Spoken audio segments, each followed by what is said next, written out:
लक्ष्मी में भारी पड़ते नजर आए शरद केलकर अक्षय कुमार पर। आइए बताते हैं आपको खबर डिटेल में, पर उससे पहले हमारे चैनल को सब्सक्राइब करना ना भूलें। नमस्ते दोस्तों, मैं शुल्का जवान और आप देख रहे हैं मूवीज अड्डा। दोस्तों मैं आपको ये बता दूं कि शरद केलकर का जो किरदार है, जो वाकई लक्ष्मी का किरदार है, वो बहुत ही सराहाया जा रहा है ऑडियंसेस के द्वारा। और मैं आपको अभी ये भी बता दूं कि लक्ष्मी इस फिल्म में शरद केलकर का जो किरदार है, जिस प्रकार से उन्होंने एक किन्नर का जो अवतार है वो निभाया है, वो बहुत ही नवाजा जा रहा है सभी के द्वारा।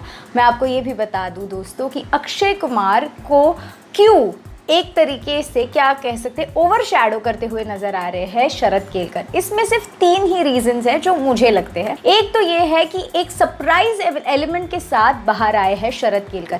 पहले पार्ट में तो शरद केलकर नहीं दिखते हैं, बट बाद में जैसे जैसे फिल्म का एक तरीके से जो बागडोर है फिल्म की, वो जैसे जैसे पिरोई जा रही है, उसके बाद ये समझ में आता है कि वाकई लक्ष्मी कौन है।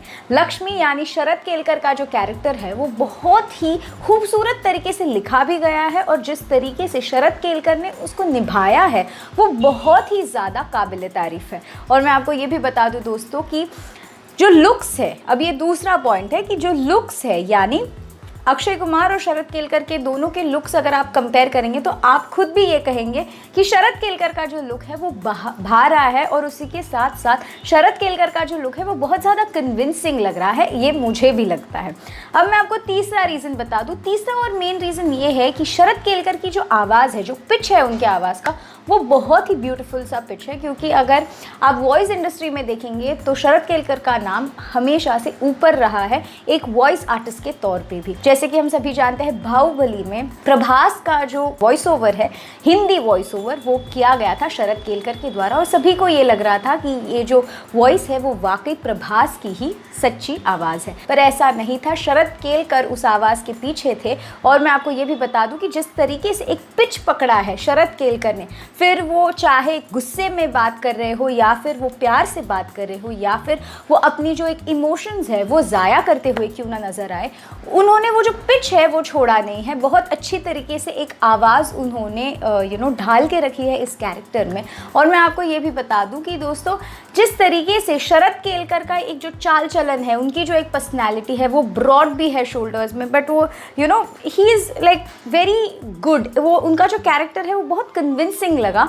बट वैसे ही अक्षय कुमार का जो कैरेक्टर है वो इतना कन्विंसिंग नहीं लगा। मे बी ऐसा भी हो सकता है क्योंकि हम सभी बहुत ज़्यादा एक्सपेक्ट कर रहे थे उस कैरेक्टर से, या फिर क्योंकि हमने पहले ही देख लिया था कि अक्षय कुमार का क्या लुक था, किस तरीके से वो सारी कैरी कर रहे थे। पर जब शरद केलकर आ जाते हैं फ्रेम में तो वो एकदम से चमक उठते हैं। और मैं आपको बता दूं कि सुपरस्टार फिल्म्स में कभी भी बहुत कम हमने देखा है कि जो कैरेक्टर रोल्स जो प्ले कर रहे हैं वो चमक गए हैं, और उसी में से एक नाम है लक्ष्मी, इस फिल्म के लक्ष्मी यानी शरद केलकर का। तो क्या लगता है आपको, क्या आपके पास भी ऐसे कोई बाकी रीजंस है कि आपको लगता है कि वाकई शरद केलकर पड़ गए हैं भारी अक्षय कुमार पर? बताइए हमें in the comments below. We are waiting to hear you. This is शुल्का जवान and you are watching movies अड्डा।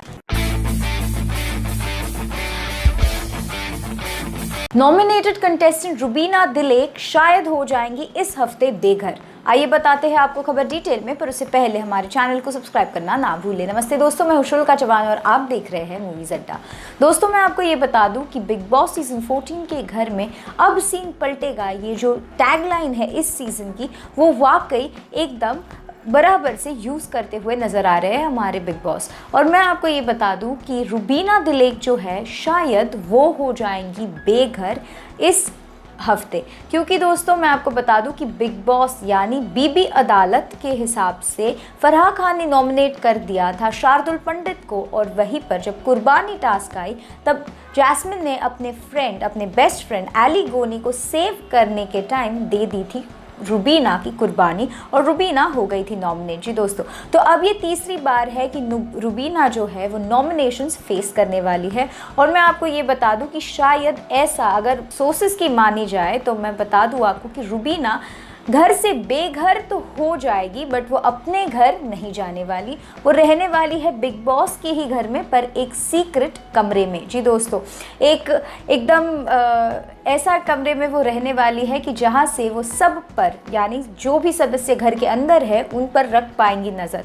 दोस्तों, अगर आपने पहले वाले वीकेंड के वार्स देखे होंगे तो वहाँ पर सलमान खान ने ये कहा था कि घर के अंदर भी कुछ ऐसे सदस्य हैं जो ऑडियंसेस के तौर पर घर के अंदर बैठे हुए हैं, और तब ये बात मजाकी तौर पे सलमान खान ने कही थी। पर ऐसे लग रहा है जैसे बिग बॉस ने इस बात को सीरियसली ले लिया है और इसलिए रुबीना रहेंगी घर के अंदर पर एक खुफिया कमरे में। तो क्या लगता है आपको कि क्या रुबीना दिलेक नॉमिनेट हो जाएंगी इस हफ्ते, और क्या आपको ये भी लगता है कि बिग बॉस में सीन पलट जाएगा और रुबीना घर से तो बेघर हो जाएंगी पर वो अपने घर नहीं जाएंगी? तो क्या कुछ है आपकी राय इस पर, और आपको कैसा लग रहा है बिग बॉस का ये नया अंदाज़ा? ज़रूर बताइए हमें in the comments below. We are waiting to hear you. This is शुल्का Chauhan and you are watching movies Adda.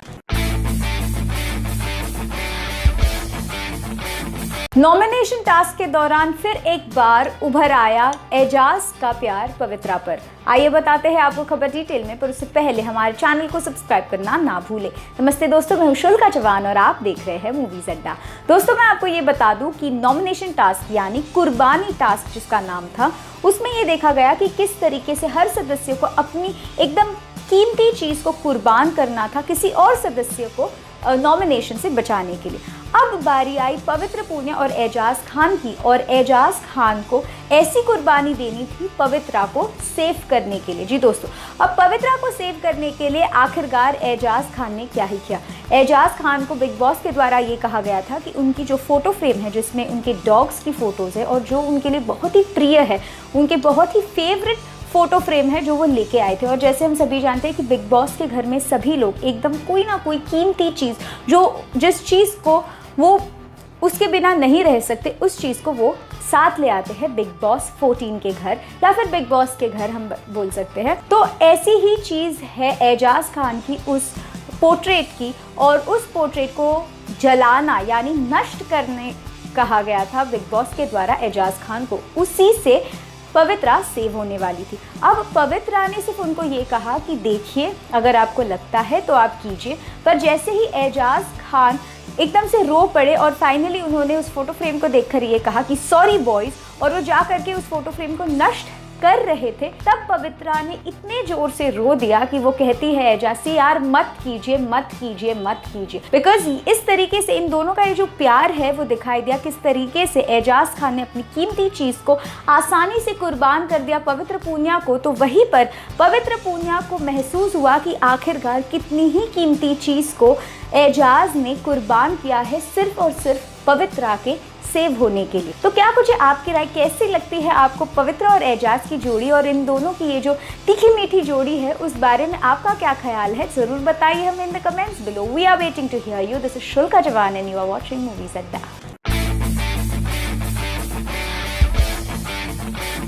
Tiger Shroff की मूवी गणपत का फर्स्ट लुक हो गया है आउट। आइए बताते हैं आपको खबर डिटेल में, पर उससे पहले हमारे चैनल को सब्सक्राइब करना ना भूलें।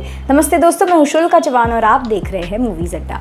दोस्तों, मैं आपको ये बता दूं कि गणपत ये जो फिल्म है टाइगर श्रॉफ की, वो एक सीरीज़ होने वाली है और उसका फर्स्ट पार्ट आउट होने वाला है 2022 में। जी दोस्तों, और इसकी शूटिंग चालू होने वाली है 2021 में, यानी अगले साल। अब मैं आपको ये बता दूं कि इस फिल्म के जो डायरेक्टर है विकास बाल, इन्होंने बहुत सी अच्छी अच्छी फिल्म्स की है और अब वो करने वाले हैं ये फिल्म टाइगर श्रॉफ के साथ। तो इस फर्स्ट पोस्टर में अगर आप देखेंगे तो पहला जो पोस्टर आउट हुआ था उसमें सिर्फ टाइगर श्रॉफ का बैक दिख रहा था, पर अब टाइगर श्रॉफ का जो लुक है वो दिखाई दे रहा है। वो एक टाई डाइड सैंडो में बैठे हुए हैं और बहुत ही बेहतरीन सा एक लुक है। उनके हाथ में एक सिगरेट है और वो बहुत ही बेहतरीन तरीके से एक टशन में रॉन्ची लुक उनके फेस पर दिख रहा है दोस्तों। और जैसे मैंने आपको पहले भी बोला था कि इस फिल्म का जो टैग लाइन है वो ये है कि जब मैं डरता हूँ तब मैं मारता हूँ। जी दोस्तों, तो इसी के साथ टाइगर श्रॉफ चालू करने वाले हैं शूटिंग 2021 में और 2022 को हम सभी को ये फिल्म देखने मिलेगी। तो कितने उत्सुक है आप ये फिल्म देखने के लिए, और क्या आपने देखा है पोस्टर रिलीज? और अगर आपने पोस्टर देखा है तो आपकी क्या राय है, आपको कैसे लग रहे हैं टाइगर श्रॉफ, और आपको क्या लगता है कि टाइगर श्रॉफ आखिरकार किस तरीके का रोल प्ले करने वाले हैं? क्या कुछ है आपकी राय, जरूर बताइए हमें in the comments below. We are waiting to hear you. This is शुल्का जवान and you are watching movies अड्डा।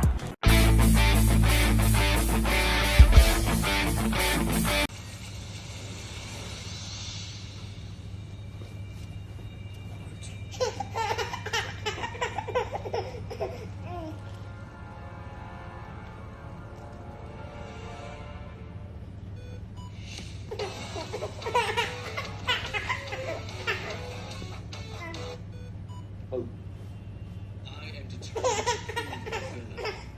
King Edward be as true and just as I am subtle, false, and true. Ayush sir थोड़ा आगे। अरे गाड़ी जाने दो भाई, भाई थोड़ा इधर जाने दो। ए रुको रुको। आयुष वेट हां भाई, कांग्रेचुलेशन। सर वेट लेके आओ वेट कर रहे हो भाई आगे। 31 माइनस लाने दे यार, आज सिक्योरिटी देखना पूरी जाती है।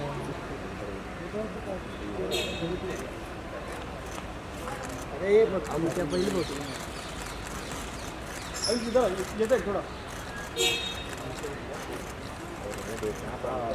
थोड़ा और इधर आई, थोड़ा और ये देख गाड़ी आ रही है। अरे वॉचमैन को बोलूंगा था आ रहा आगे आई नहीं आगे निकल बस। Congratulation ma'am. मैम ये left side ma'am, to centre ma'am. Ma'am left side.